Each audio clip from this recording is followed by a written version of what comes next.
The Soma mine disaster of 2014 stands as one of the most devastating industrial tragedies in Turkey's history, a haunting reminder of how neglecting safety can turn a workplace into a graveyard. On May 13, 2014, in the mining town of Soma, Manisa province, what began as a regular day quickly spiraled into catastrophe. During a shift change, when both outgoing and incoming miners were underground, an explosion and subsequent fire tore through the tunnels. Within moments, the darkness filled with smoke, heat, and deadly carbon monoxide. The mine, normally bustling with the sounds of drills and machinery, fell silent as hundreds of workers were trapped deep beneath the earth, fighting for air that had turned toxic. Above ground, confusion turned to horror as news spread that something had gone terribly wrong. Families gathered outside the mine entrance, their faces pale with fear, waiting for updates that grew more heartbreaking by the hour. The rescue operation that followed was intense and dangerous, moving like the sea,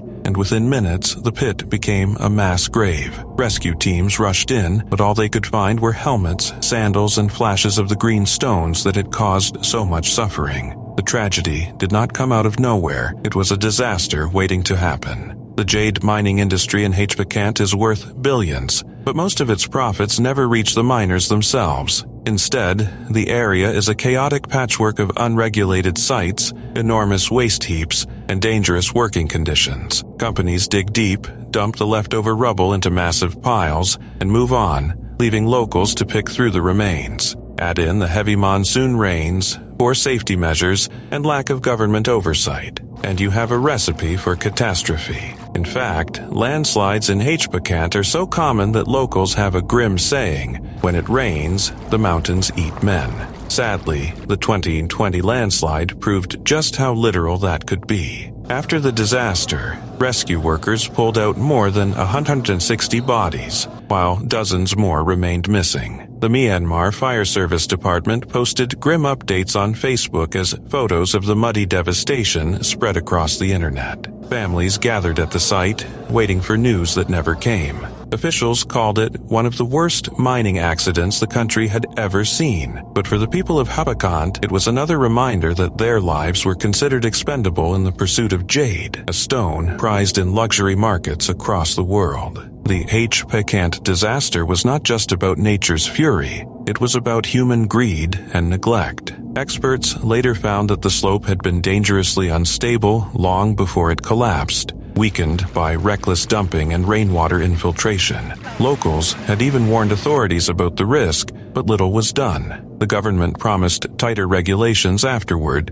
but with the jade trade being so lucrative and politically entangled, real change has been slow. In the end, the Hpakant landslide became a haunting symbol of Myanmar's jade industry, a world where fortune and fatality coexist side by side. Beneath the gleam of every polished green gemstone lies a story of struggle, sacrifice, and sometimes tragedy. Those who died in the 2020 disaster were not just victims of a landslide, they were victims of a system that buried them long before the earth did.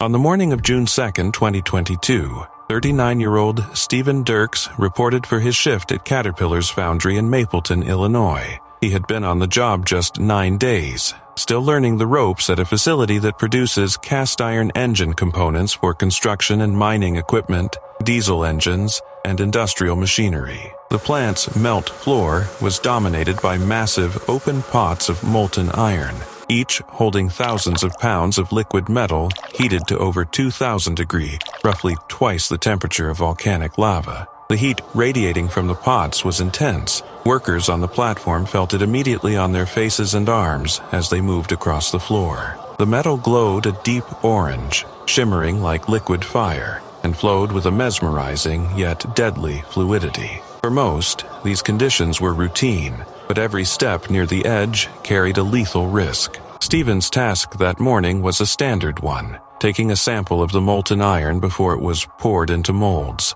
He carried his tools onto the platform and approached the edge of one of the 11-foot deep pots. There were no guardrails or fall protection systems in place, a violation that would later be cited by OSHA. In the heat and focus of performing his job, Stephen slipped, falling into the molten iron. The fall was instantaneous. Co-workers could only watch as he was immediately incinerated by the extreme heat. At temperatures above 2000 degrees, survival was impossible even for a single second. The molten iron swallowed him completely, leaving no time to grab anything or attempt a rescue. Work on the foundry floor stopped immediately. First responders arrived within minutes, but there was nothing to save. The pot had to be left to cool before anyone could approach, a grim reminder of the power of the molten metal. In the aftermath, federal safety investigators from OSHA determined that the foundry routinely exposed employees to unprotected fall hazards, especially those working within just 4 feet of deep ceramic containers of molten iron. The agency concluded that if proper guardrails or restraint systems had been in place, Stephen's life might have been spared. Caterpillar was cited for one willful safety violation and fined $145,27. Stephen's death was not only a catastrophic accident, but a stark reminder of the dangers inherent in industrial work. The plant employs over 800 people. Yet, even a Fortune 500 company with vast resources failed to provide basic fall protection in one of the most hazardous areas of the foundry. Stephen Dirks left behind 3 children, a family forever changed by a tragedy that could have been prevented. His story serves as a chilling warning. In industrial settings, even a routine task performed in a moment of carelessness or oversight can turn instantly fatal. The molten iron he fell into was unforgiving, and the consequences of inadequate safety measures were irreversible.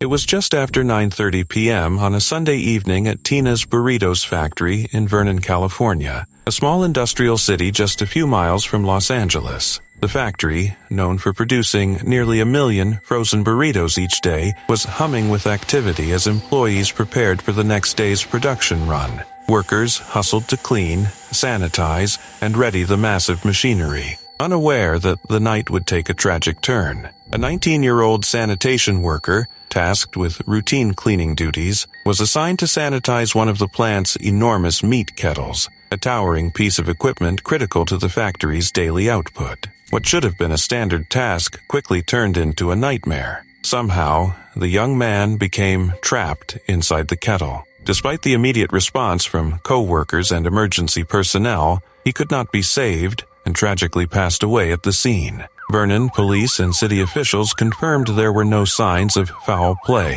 labeling it an industrial accident, though an ongoing investigation is underway with Cal OSHA and the district attorney's office to determine exactly how this could have happened. The accident sent shockwaves through the small factory community. Tina's Burritos released a statement expressing profound grief over the loss, emphasizing that the employee was performing routine cleaning tasks when the incident occurred. They highlighted the swift actions of colleagues and emergency responders and offered heartfelt condolences to his family, friends, and co-workers. City officials echoed these sentiments, calling the death heartbreaking and offering support to those affected. Investigators are now working to piece together what went wrong and how a tragedy like this might have been prevented. While accidents are unfortunately not uncommon in facilities that handle heavy machinery and large-scale food production, the death of such a young worker underscores the critical importance of strict safety measures and adherence to proper protocols. Tina's Burritos affirmed its commitment to cooperating fully with authorities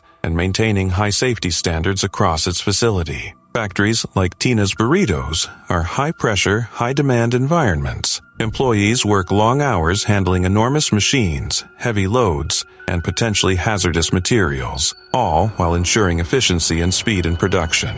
Despite the best intentions and routine safety procedures, incidents like this show how quickly ordinary work can become fatal when machinery, procedures, or circumstances fail. This tragedy also serves as a sobering reminder of the human cost behind the convenience of modern food production. Millions of people rely on fast packaged foods without ever seeing the complex and sometimes dangerous processes involved in making them. Workers like this young sanitation employee play a vital role in keeping production lines running, often performing repetitive, physically demanding, and high-risk tasks that the public rarely considers. As the community mourns, Tina's Burritos temporarily closed portions of its facility to focus on supporting employees and honoring the life of the young worker. The incident is a stark reminder of why workplace safety cannot be overlooked and how fragile life can be, even during what might seem like routine duties.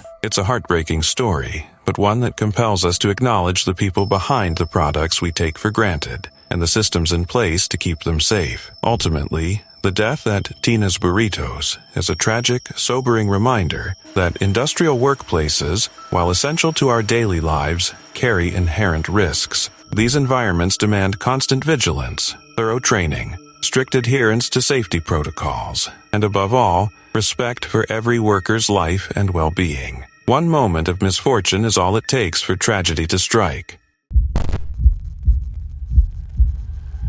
Imagine it is 1942, deep in wartime China, where life above ground is already tense and below ground. It is a whole different world, filled with darkness, dust, and danger. Welcome to the Benxihu Colliery, a massive coal mine in Liaoning province that was basically a ticking time bomb waiting for a spark. On April 26th, that spark finally came. One moment, miners were doing their usual back-breaking routine, hacking away at coal in the dim light. And the next, the entire underground world roared to life. A massive coal dust and gas explosion tore through the tunnels like a fiery dragon unleashed, turning an ordinary day at work into the deadliest mining disaster in human history. The explosion was so violent that it blasted debris out of the mine entrance, sending smoke and flames into the air. But the real horror was what happened afterward. The mine was under Japanese occupation during World War II, and the operators, fearing the spread of fire, decided to seal the mine shut with hundreds of workers still trapped inside. Imagine hearing the last thuds of rescue attempts fade away as the air turns thick with smoke. The lights go out and the temperature rises. It is the stuff of nightmares, but for over 1,000 men, it was a cruel reality. When rescuers finally reopened the mine days later, the scene was beyond tragic. A total of 1,549 miners were confirmed dead, most from suffocation and carbon monoxide poisoning rather than the blast itself. Many were found still clutching tools or wearing expressions frozen in terror. The disaster exposed not only the dangers of mining, but also the brutality of the working conditions at that time. Chinese miners were forced to work in inhumane circumstances with long hours, minimal safety measures, and constant pressure to produce more coal for the war effort. Safety checks were practically non-existent. Gas monitoring was ignored. It was all about output, and the cost of that obsession was paid in lives. The Japanese authorities initially tried to cover up the scale of the disaster, reporting far fewer deaths than the reality. But news spread quickly, and the horrifying number, over 1,500 dead, could not stay buried. When the bodies were finally brought out, they were so badly burned and charred that identification was nearly impossible. Mass graves were dug, and the cleanup became more about removing evidence than honoring the dead. For the survivors and families, there were no words, only grief, anger, and silence. In hindsight, the Benxihu disaster was not just about a gas explosion. It was about neglect, exploitation, and the human cost hidden behind industrial progress. The conditions that caused it were the result of reckless management, poor ventilation systems, and a total disregard for worker safety. Yet, out of this tragedy came a grim wake-up call. In the decades that followed, mining safety began to take center stage, at least in theory. Countries introduced stricter protocols, ventilation standards, and dust control systems to prevent such catastrophes. Unfortunately, history has a nasty habit of repeating itself, and smaller mining disasters have continued to echo Benxihu's deadly lesson even into the modern era. Today, the Benxihu Colliery site stands as a somber reminder of what happens when profit is placed above humanity. No monuments, no grand memorials, only the quiet memory of 1,549 workers who never made it back to daylight. It is a chilling chapter in industrial history, but one that still resonates, So, the next time someone complains about a tough day at work, maybe remember that once upon a time, in a dusty mine in 1942, hundreds of men gave everything just to dig up coal. The least we can do is remember them, not with fear, but with respect, and perhaps a little awe for the price they paid in the dark. It started as just another morning shift at the Bumblebee Foods plant in Santa Fe Springs, California. On October 11, 2012, Jose Melena, a 62-year-old employee who'd worked there for years, clocked in before dawn. He knew the routine like the back of his hand. Load the carts with tuna, slide them into the industrial ovens, seal them tight, and let the massive pressure cookers do their job. These weren't ordinary ovens, each one stretched over 30 feet long, capable of holding thousands of cans at once. When sealed, the chamber filled with superheated steam, climbing to around 270 to cook the tuna perfectly. It was dangerous equipment, the kind of machinery that demanded strict safety measures and constant awareness. That morning, amid the noise of forklifts, rattling carts, and clanging metal, Jose stepped into the oven to check the carts he'd just loaded. Nobody saw him go in. On a busy floor with dozens of workers moving at once, his absence barely registered. A co-worker, assuming Jose had stepped away to the bathroom, closed the steel door, locked it, and started the cooking cycle. The oven sealed shut with a heavy clang. Steam began to pour through the pipes as the temperature climbed. Inside, Jose was trapped. Once the system was engaged, there was no manual release. It had to complete its full 2-hour cycle before it could be opened again. As the factory continued its routine, stacking pallets, running forklifts, and cycling ovens, no one realized Jose was missing. 2 hours later, when workers opened the oven expecting cooked tuna, they were met with a scene that would haunt them forever. Jose Melena had been inside the entire time. Deputy District Attorney Hoon Chun, a man who had prosecuted over 40 murder cases, later called it the worst circumstances of death I have ever witnessed. He added grimly, "If you had to choose a way to die, you'd rather be shot or stabbed than slowly cooked in an oven." The horrific tragedy sent shockwaves through California and drew the attention of state investigators and federal workplace safety officials. The California Division of Occupational Safety and Health concluded that Bumblebee Foods had failed to properly assess the dangers of working near those industrial ovens and lacked effective safety systems to prevent such a disaster. The company was initially fined $74,000, but that was only the beginning. Years later, after lengthy legal proceedings, Bumblebee Foods agreed to pay $6 million to settle criminal charges, the largest workplace death payout in California history. The settlement included $1.5 million directly to Melena's family, along with additional fines and a promise to overhaul factory safety nationwide. As part of the agreement, Bumblebee was required to upgrade its oven so workers could never be trapped inside again, and to implement new training programs focused on safety awareness. The company's plant operations director, Angel Rodriguez, and former safety manager Sol Flores were also charged.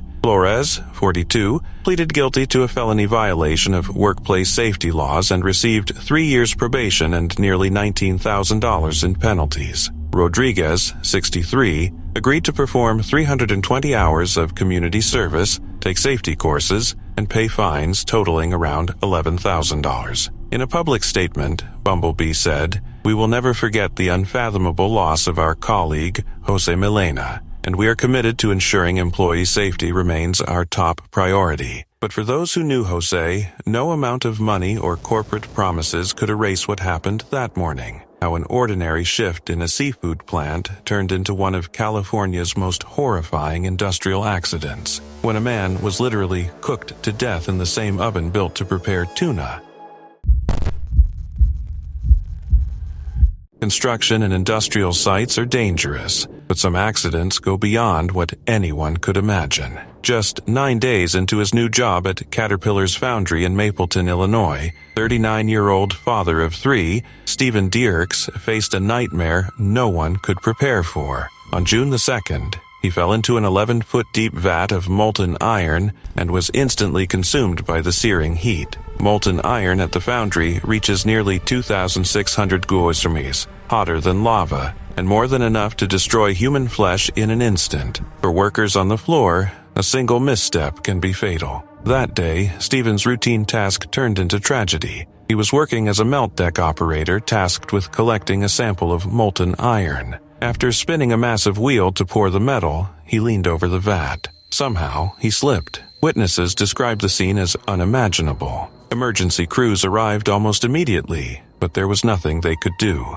Half of his body had already been consumed, and Stephen Dierkes died on the spot. The incident stunned the plant, but unfortunately, it wasn't entirely unprecedented. Just a year earlier, in 2021, 50-year-old contractor Scott Adams also fell to his death at the same foundry. OSHA's investigation into Stephen's death concluded that if required safety guards or fall protection had been installed, the employee's 9th day on the job might not have been his last. OSHA also noted that workers were routinely exposed to unprotected fall hazards and proposed a fine of $145,000. Stephen's fiancée, Jessica Sutter, has been outspoken about the tragedy. "My children are left without their father. I am left without my fiancé, my partner, my best friend, all because they didn't take better safety precautions," she said. She also claims that Caterpillar offered no support, leaving her struggling to provide for her 2 daughters while dealing with the financial fallout. "As far as Caterpillar, I feel that they are murderers. It's a slaughterhouse. No one should have to lose their life like this," she added. Former and current employees paint a disturbing picture of life at the foundry. Workers report constant exposure to smoke, soot, and extreme heat that can exceed 120 degrees in summer months. Protective clothing offers only minimal defense against molten metal, and fall prevention measures are often inadequate or ignored. One worker explained that even leaning slightly over a melter to collect a sample was extremely dangerous, but employees were expected to do it anyway. The plant is split by the wall, dividing the machining area from the iron melting side, and employs over 800 people operating around the clock. Yet, safety protocols are inconsistent. Co-workers claim that after Stephen's death, Caterpillar only shut down operations for 2 days, reopening while the smell of burned flesh still lingered. In the absence of company support, employees even organized their own fundraiser for Stephen's family, as OSHA fines do not go directly to them. The tragedy at Mapleton is a harrowing reminder of how unforgiving industrial work can be. In environments with molten metal flowing beneath your feet, safety isn't optional. It's a matter of life and death. For Stephen Dierkes, a routine task became fatal because protections that should have been in place simply weren't. Families, colleagues, and regulators continue to demand accountability, but the lesson is stark and clear. In these workplaces, one slip, one moment of distraction, and everything can change in an instant. The Courrieres mine disaster of 1906 stands as one of the darkest chapters in Europe's industrial history, a grim reminder of how progress often came at the expense of human lives. On the morning of March 10, 1906, in northern France's Courrieres coalfield, over 1,700 miners descended into the depths of the earth, unaware that only about half of them would ever see daylight again. Moments later, a massive explosion, likely caused by coal dust igniting after a minor underground fire, ripped through the mine's tunnels. The blast was so violent it shattered equipment, collapsed galleries, and sent a wave of suffocating gas and debris racing through the shafts like a deadly storm. The explosion instantly killed hundreds, but the true horror unfolded in the hours that followed. The air underground became a toxic mix of smoke and gas, and survivors stumbled blindly through the darkness, gasping for air as they searched for an escape that no longer existed. Above ground, chaos reigned. Families rushed to the mine's entrance, desperate for news of loved ones. The blackened faces of rescuers emerging from the tunnels told them all they needed to know. It was a scene of heartbreak and disbelief, one that would haunt the mining communities of northern France for generations. The death toll reached an estimated 1,099 miners, making it Europe's worst mining disaster. Among the victims were children as young as 10, who had been working alongside their fathers in the dangerous, cramped tunnels. The scale of the tragedy shocked not just France but the entire continent. In an era when industrial safety was often treated as an afterthought, the Courrieres disaster exposed the brutal reality of the working class, the people whose sweat and lives fueled Europe's growing industries. Rescue operations began, but they were painfully slow. The mine company hesitated, fearing further explosions, and delayed sending rescue teams for days. This hesitation sparked outrage.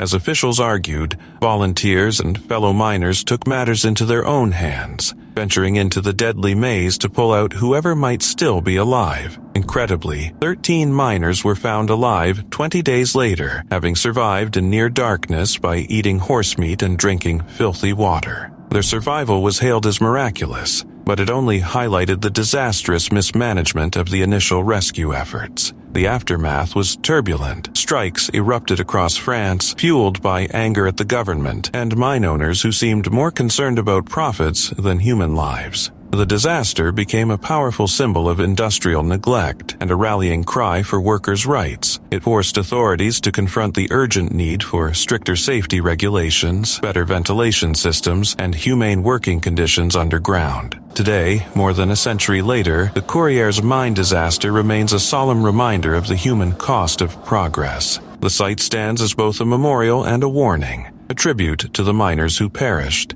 and a testament to the resilience of those who demanded change in the face of unimaginable loss. Beneath the quiet fields of northern France lie the echoes of that terrible morning in 1906, when the earth itself seemed to swallow a community whole, and the world learned a painful lesson about the price of industrial ambition.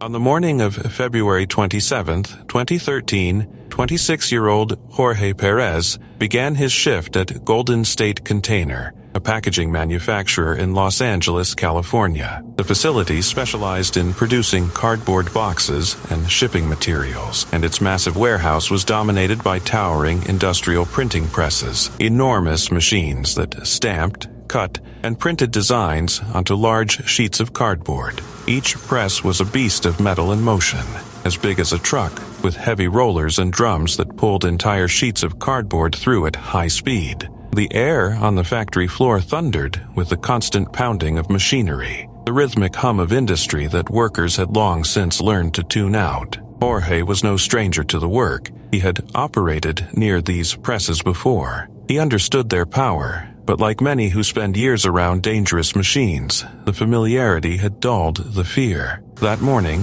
Jorge was assigned to one of the larger printing presses. It was running as usual, its rollers spinning non-stop, gripping and pressing cardboard with mechanical precision. Sometime during his shift, he stepped too close. In the blink of an eye, his clothing or hand must have caught in the moving rollers, and the machine pulled him in. The steady rhythm of the press suddenly changed. Nearby workers heard the difference immediately. A harsh grinding noise followed by shouts of panic. They turned to see Jorge trapped inside the machine. Co-workers rushed forward, slamming the emergency stop button, but the machine had already clamped down with immense force. Its rollers, designed to crush cardboard flat, now held Jorge's body in their grip. No one on the floor could free him. Within minutes, Los Angeles firefighters arrived and began the painstaking process of dismantling the printing press. The work was delicate and slow. They had to take the machine apart piece by piece to reach him without causing further harm. The rescue effort stretched on for nearly an hour as the crew used tools to pry apart the massive steel components. The factory floor, usually filled with the roar of machinery, was eerily silent. Workers stood at a distance, watching in disbelief as emergency crews fought to reach their co-worker. Some wept, others prayed, but everyone knew the truth. No one could survive what that machine had done. Finally, after what felt like an eternity, firefighters pulled Jorge free, but it was already too late. The rollers had crushed him beyond saving, and the coroner pronounced him dead at the scene. For those who worked alongside him, the shock was unbearable. One moment, Jorge had been performing a routine task, something he'd done countless times before, and the next, he was gone. The incident served as a brutal reminder of the hidden dangers of industrial machinery, where one moment of distraction or one missed precaution can mean the difference between life and death. In official reports, the tragedy was reduced to a few sterile words: employee caught in printing press and killed. But behind that line was the story of Courrieres, a young man in his 20s who went to work one morning and never made it home, crushed inside a machine built to shape cardboard, not to take a life.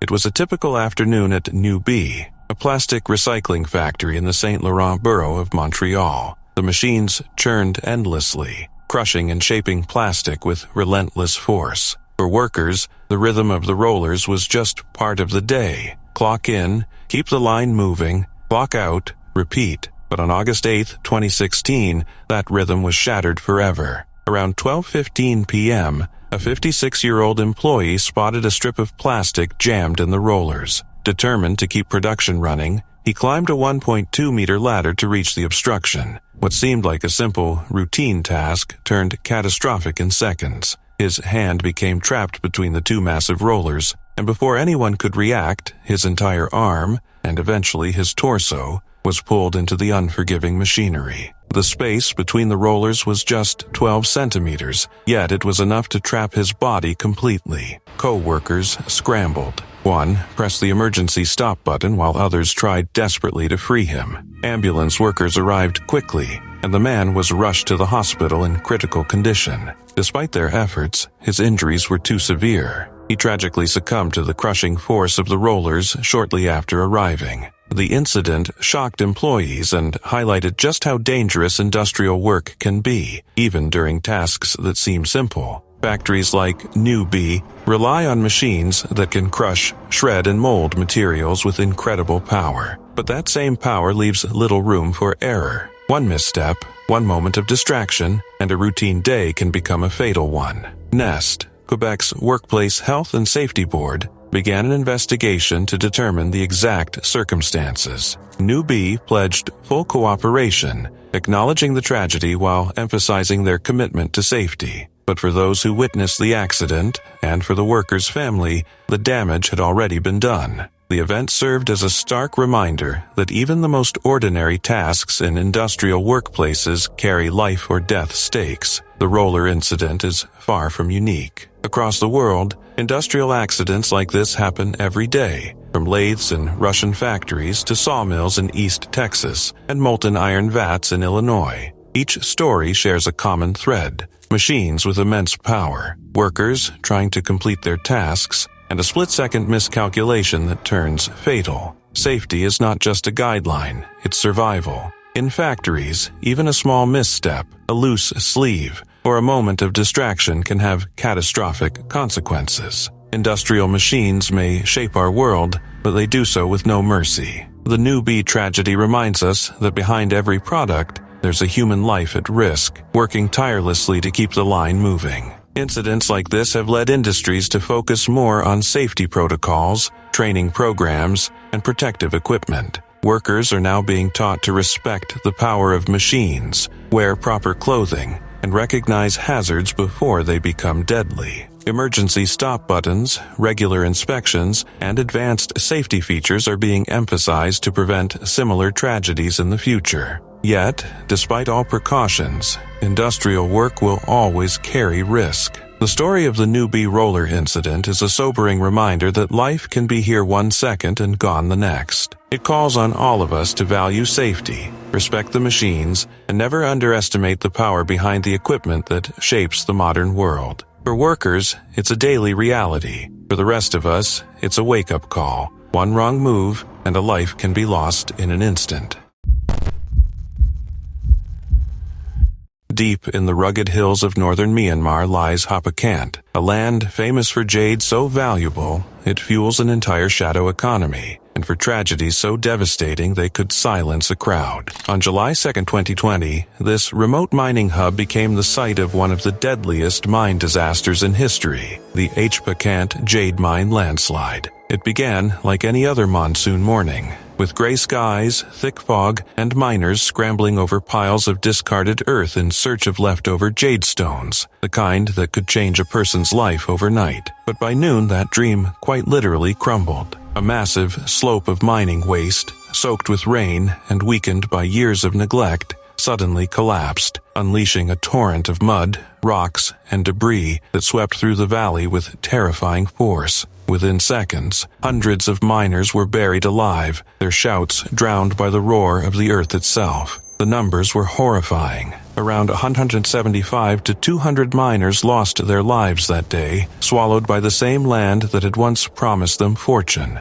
The victims were mostly freelance jade pickers, people who weren't employed by the big companies but scoured through the leftovers, hoping to find a gem or two. They stood on mountains of unstable waste rock, knowing the risks, but driven by the need to survive. When the hill collapsed, it sent a wave of sludge crashing down into a flooded pit, creating a deadly whirlpool of water and mud. Those close enough to see it described it as a wall of earth moving like the sea, and within minutes the pit became a mass grave. Rescue teams rushed in, but all they could find were helmets, sandals, and flashes of the green stones that had caused so much suffering. The tragedy did not come out of nowhere. It was a disaster waiting to happen. The jade mining industry in Hpakant is worth billions, but most of its profits never reach the miners themselves. Instead, the area is a chaotic patchwork of unregulated sites, enormous waste heaps, and dangerous working conditions. Companies dig deep, dump the leftover rubble into massive piles, and move on, leaving locals to pick through the remains. Add in the heavy monsoon rains, poor safety measures, and lack of government oversight, and you have a recipe for catastrophe. In fact, landslides in Hpakant are so common that locals have a grim saying, "When it rains, the mountains eat men." Sadly, the 2020 landslide proved just how literal that could be. After the disaster, rescue workers pulled out more than 160 bodies, while dozens more remained missing. The Myanmar Fire Service Department posted grim updates on Facebook as photos of the muddy devastation spread across the internet. Families gathered at the site, waiting for news that never came. Officials called it one of the worst mining accidents the country had ever seen. But for the people of Hpakant, it was another reminder that their lives were considered expendable in the pursuit of jade, a stone prized in luxury markets across the world. The Hpakant disaster was not just about nature's fury. It was about human greed and neglect. Experts later found that the slope had been dangerously unstable long before it collapsed, weakened by reckless dumping and rainwater infiltration. Locals had even warned authorities about the risk, but little was done. The government promised tighter regulations afterward,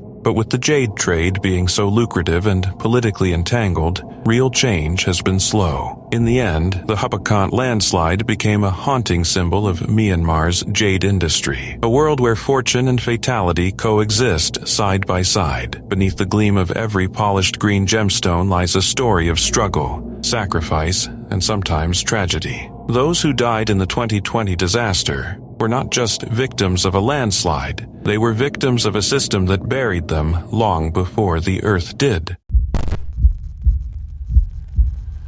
On the night of July 13th, 2025, tragedy struck at the Tina's Burritos factory in Vernon, California, a facility known for mass-producing frozen burritos that stock grocery store freezers across the country. It was late, long after the day shift workers had gone home, and the sanitation crew was hard at work, cleaning and prepping the machinery for the next day's production run. Among them was a 19-year-old employee, a member of the overnight cleaning team.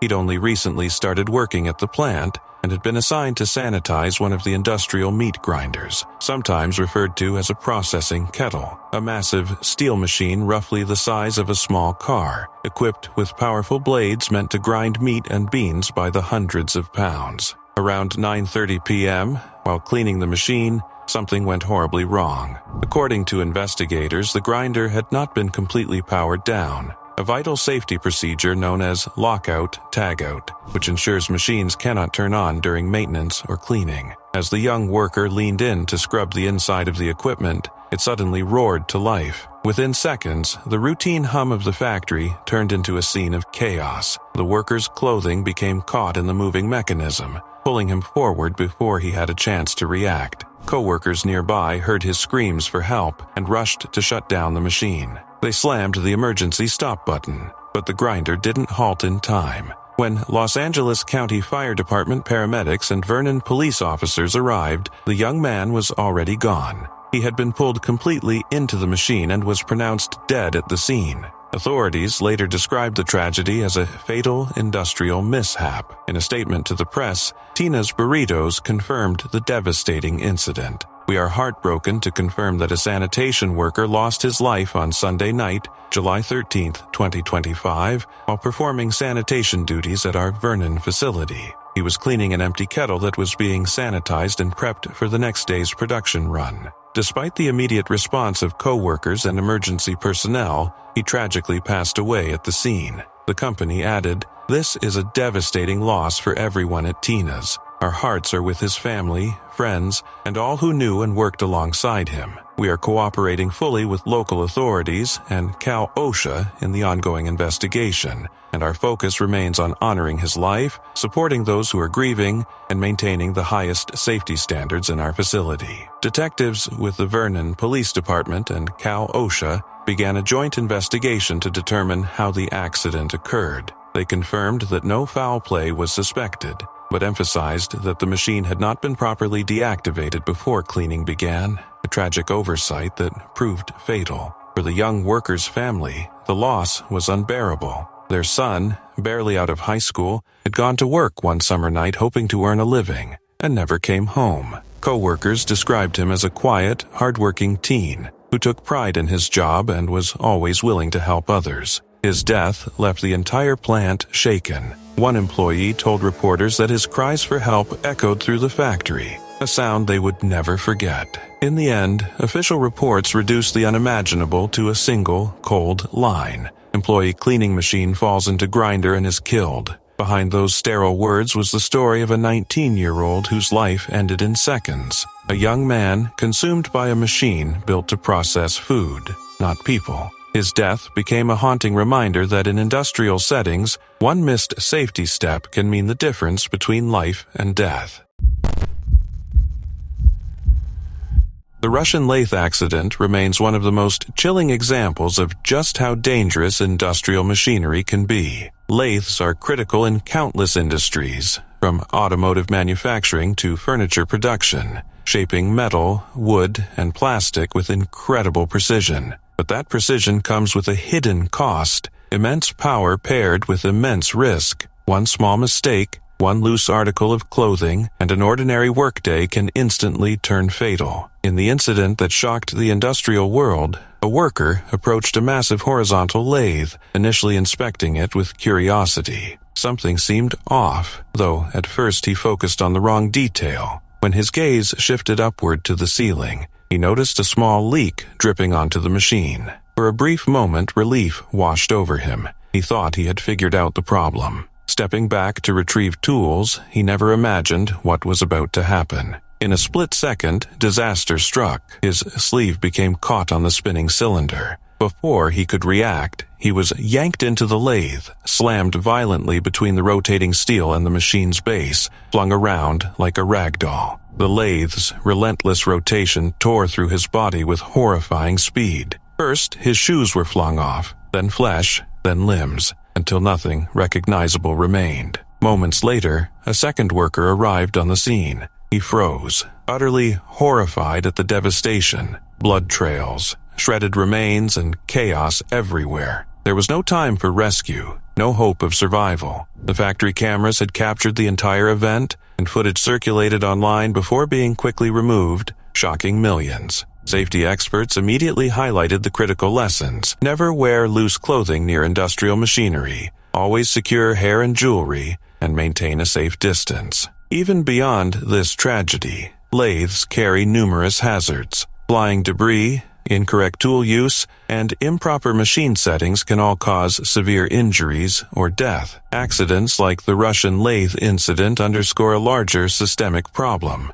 Industries often underestimate the importance of proper worker training and adherence to safety protocols. Lathes are sometimes called the mother of all machines, and for good reason. Their power and versatility are unmatched, but that same power demands respect, understanding the machine, recognizing potential hazards, and using protective gear aren't optional. They're matters of survival. The aftermath of the Russian lathe accident was devastating both personally and industrially. Families and colleagues were left grappling with the sudden loss, While the incident sparked conversations across workplaces worldwide about heavy machinery safety, it became painfully clear. A single lapse, a loose sleeve, a brief distraction could have catastrophic consequences. In response, industries have taken steps to prevent similar tragedies. Comprehensive training programs now emphasize familiarity with machine operations, potential hazards, and proper safety procedures. Protective clothing designed to reduce the risk of entanglement has become standard,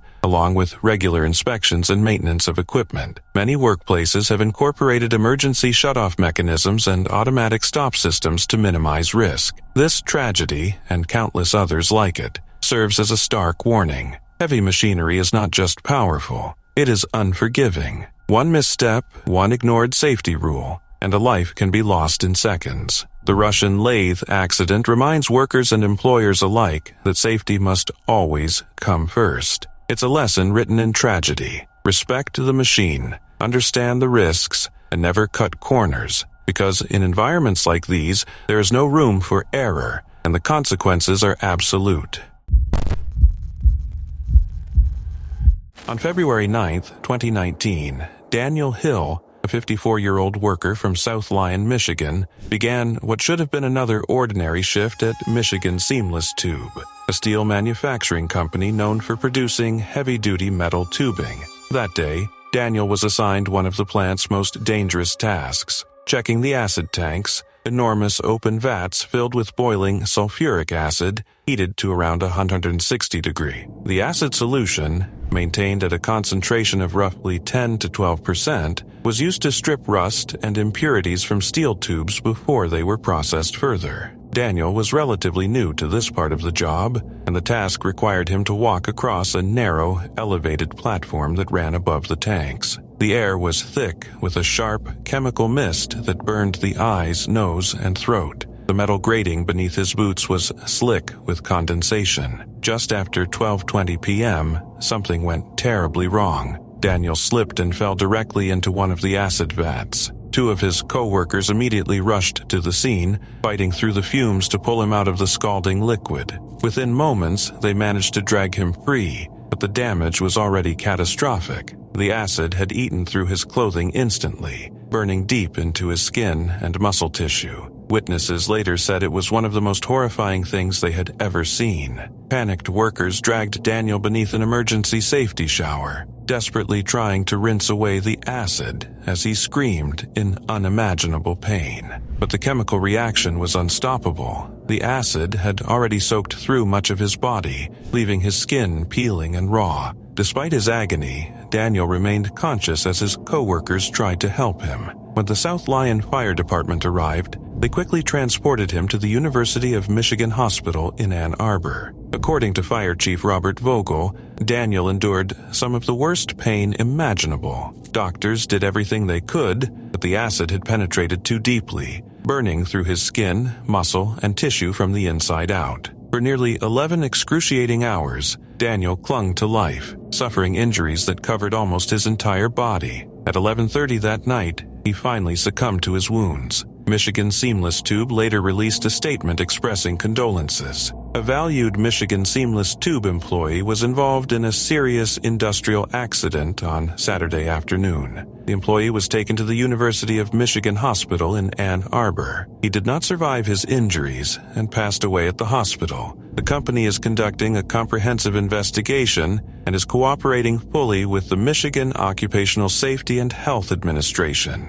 Investigators from MIOSHA, the Michigan Occupational Safety and Health Administration, later confirmed that Daniel had been checking the acid's concentration when he fell. Their report, chilling in its simplicity, summarized the event in a single sterile line. Employee falls into tank of sulfuric acid and is killed. Months later, state regulators fined Michigan Seamless Tube $2,500 for safety violations. They found that the acid tanks lacked proper guardrails and anti-slip measures, and that workers were not adequately trained for the hazards of working around open vats of acid. Daniel Hill left behind a loving family, children and grandchildren, people whose lives were shattered by one tragic moment. His death was described as slow and agonizing, the result of a preventable accident in a workplace that underestimated its risks. It stands as a grim reminder that in industrial settings, even a single oversight can turn a routine task into a nightmare, and that every safety measure ignored can cost a life.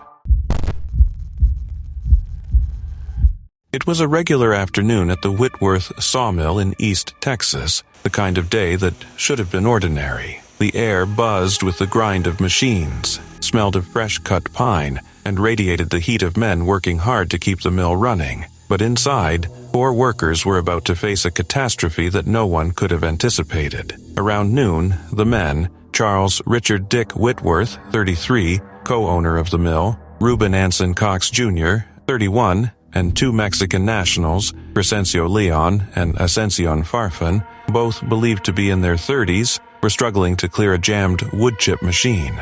Like many mills, the Whitworth sawmill relied on massive steel cables wound around gears to manipulate and free heavy machinery. The men pulled and adjusted the cable, trying desperately to dislodge the blockage. But the cable, stretched taut like a bow, had stored dangerous energy. When it finally snapped, it whipped across the floor with the speed of a bullet and the force of a guillotine. All 4 men were struck immediately. Witnesses described the scene as incomprehensible. 4 bodies standing upright, but critically incomplete, decapitated in an instant. Sawdust, helmets, and the remnants of the men's lives were scattered across the floor. The 5th worker, who had been caught in the path but slightly off to the side, suffered a shattered leg but survived. EMTs arrived quickly, but there was nothing they could do for the 4 men who had lost their lives. Sheriff Leon Fowler called it a bad scene, and Justice of the Peace Wanda Brasher confirmed the identities of the victims. The accident, like many workplace tragedies, highlighted a dangerous combination of human error, mechanical risk, and insufficient safety precautions. The Whitworth sawmill accident is a stark reminder of the risks that exist in industrial workplaces. Machines that grind, slice, and churn can be unforgiving, and even small miscalculations can become fatal. The workers at the mill, much like those in foundries, construction sites, and heavy industry across the country, face hazards that demand strict adherence to safety protocols. This story mirrors another tragic incident at Caterpillar's Mapleton, Illinois, Foundry, where 39-year-old father of 3, Stephen Dierkes, fell into an 11-foot-deep vat of molten iron on just his 9th day on the job. He was tasked with collecting a sample of molten iron, which reaches temperatures hotter than lava, over 2,600 degrees. After leaning over the vat to retrieve it, Dierkes slipped and partially fell in, instantly incinerated. OSHA later found that fall protection and safety guards were lacking and proposed a fine of $145,027. His fiancée, Jessica Sutter, condemned the company, saying her children were left fatherless because of inadequate safety measures. Both the sawmill and foundry tragedies reveal the deadly consequences when workers are exposed to extreme hazards without proper protections. At Whitworth Sawmill, a stretched cable acted with lethal speed. At Caterpillar, molten iron consumed a man in seconds. In each case, the workplace became a place where one misstep meant instant death, leaving families devastated and colleagues traumatized. Industrial work is inherently dangerous, but these accidents highlight how quickly routine tasks can turn deadly. From spinning cables to molten iron vats, the risks are unforgiving. Safety is not optional, it's survival. And when measures fail, the results are catastrophic, leaving behind grief, shock, and the haunting knowledge that, in these workplaces, one moment of carelessness or a missing guard can end a life in an instant.